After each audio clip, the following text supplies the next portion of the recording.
Staring into the abyss is hard. Really looking at it, staring into it, and looking at it, understanding that you have problems in your life.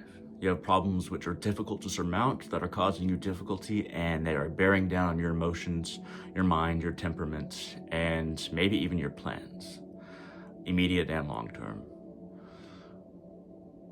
We all have periods where we go through this kind of sadness, this kind of disconnect, this kind of lack of self-confidence as well. These dark nights of the soul. I'm not sure if I want to call it that, because we go through more of these phases in our life than dark nights of the soul, I think.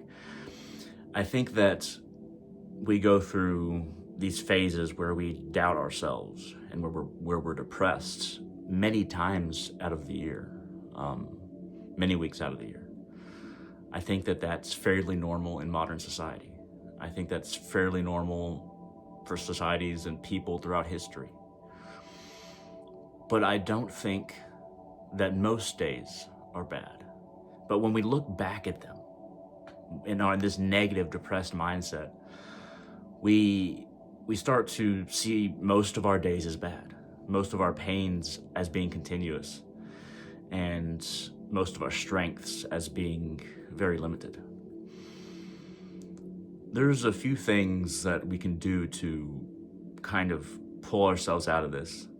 One, if you're not meditating, meditate, because one advantage to meditation, but also being able to calm your mind down in any way, is that you start to realize that the mind does all kinds of things that are not beneficial for our emotions. I've used this metaphor before, but it's kind of like an unruly child running around the house, messing everything up. And then we're the parents saying, oh my God, oh, this is awful, what am I gonna do? When the parents should just be stern with the child and, speak sternly, maybe yell, but get that child to settle down and be quiet and eat their vegetables, do their homework, and not run around destroying the house. We identify with our mind too much. We identify with our mind so much that when it starts causing our emotions issue and making us depressed, we think that we're making ourselves depressed, but we're not the mind. We are that which views the mind. If we were the mind, then we wouldn't be inflicted by it.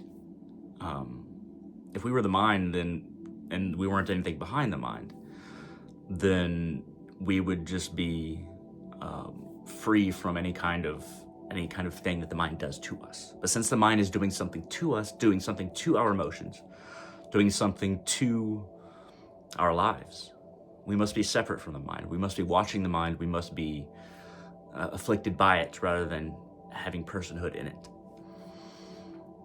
And, being able to step back from yourself, from your mental landscape, doing your best to do that will benefit you when you're going through periods of depression, when you're staring into the abyss. And when I say when you're staring into the abyss, is we all know that we're limited, that we're going to die. But we feel that more when we're depressed, when we're going through these periods where things aren't really working out. That blackness, that abyss that is our end, it creeps into other things. It creeps into how we start to see the world and how we start to see ourselves.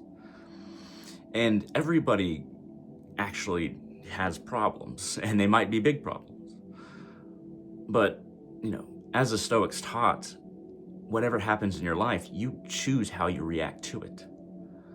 You choose how you react to your mind, but you choose how you react to your problems as well. Because the mind is going to want to take whatever problems you have and spin them around like a carousel. And every time the carousel starts going quick, and every single thing on the carousel is a monster, and they're going to eat you up. And that carousel can be scary, very bright, very intense, and very affecting on our emotions. There's there's something to say about having an ordered environment. Don't let your house, your bedroom, look like my altar, my shrine space. There's too much stuff. And since I burn so much incense, I end up not dusting enough, which I should dust way more, but I burn so much incense, and see, I'm making excuses already. But there's an effect on the mind that happens when you have everything in its rightful place. You have everything very ordered. You have everything clean. So much of the depression that people feel is inflicted upon them, inflicted upon the mind, then on their energy, by having a messy environment, by things not being clean. That affects your energy. You're soaking up everything around you constantly. The cleaner things are, the more orderly things are, the easier it's going to be on your emotions, the easier it's going to be on your mind, so it'll be easier on you.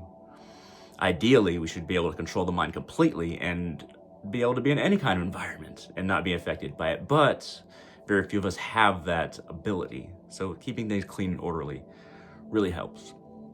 And another thing is, when you're staring into that abyss, when you're feeling it, when you're depressed, ask yourself, when do you feel most free? What actions do you partake in, that you do, that make you feel the most free, or at least content?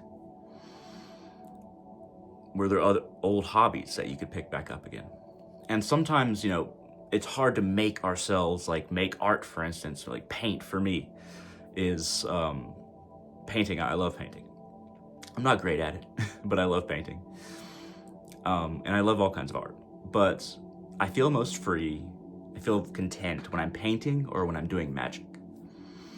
Now, if I feel most free and content when I'm doing these things, and I'm feeling depressed, I'm looking into that abyss, even if it's hard to make myself do those things, I should make myself do them.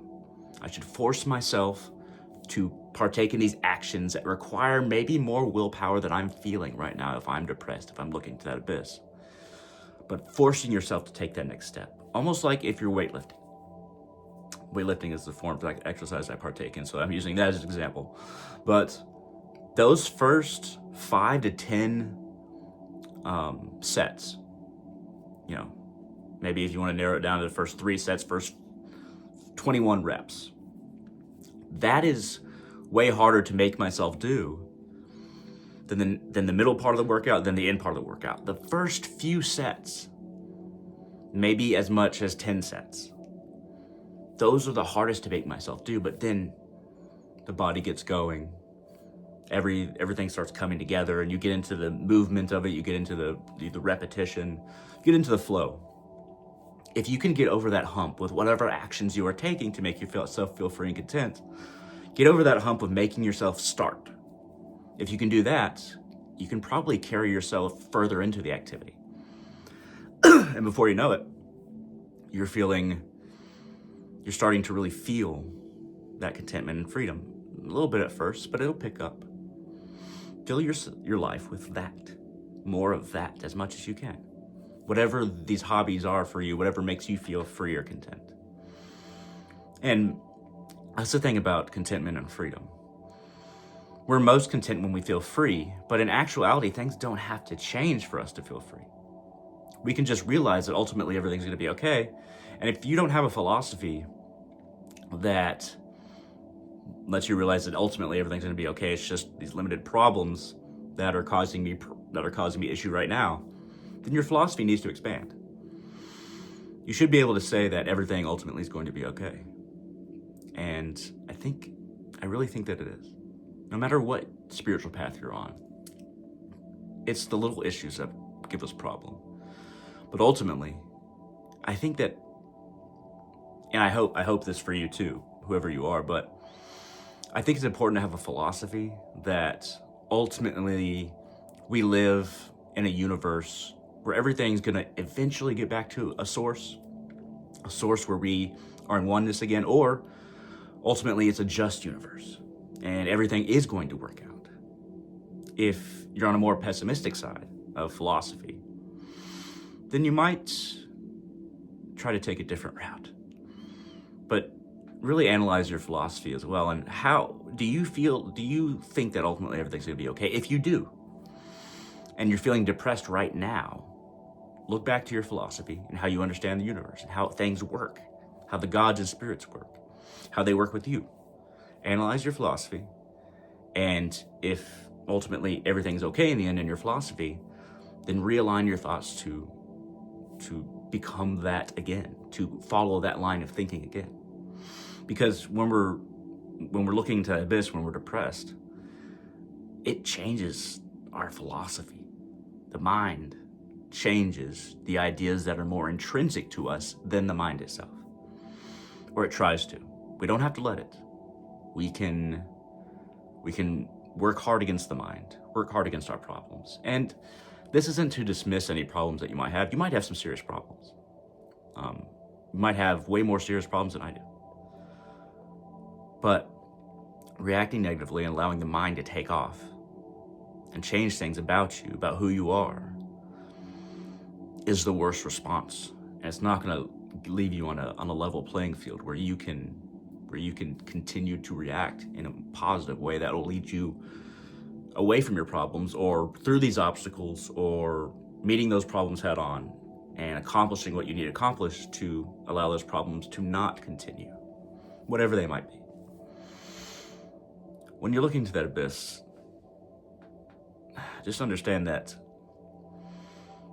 that abyss it's temporary. Perspective is temporary. And the mind changes. Our perspective changes. Don't let it push you around. Don't let your mind push you around. Don't let your thoughts push you around.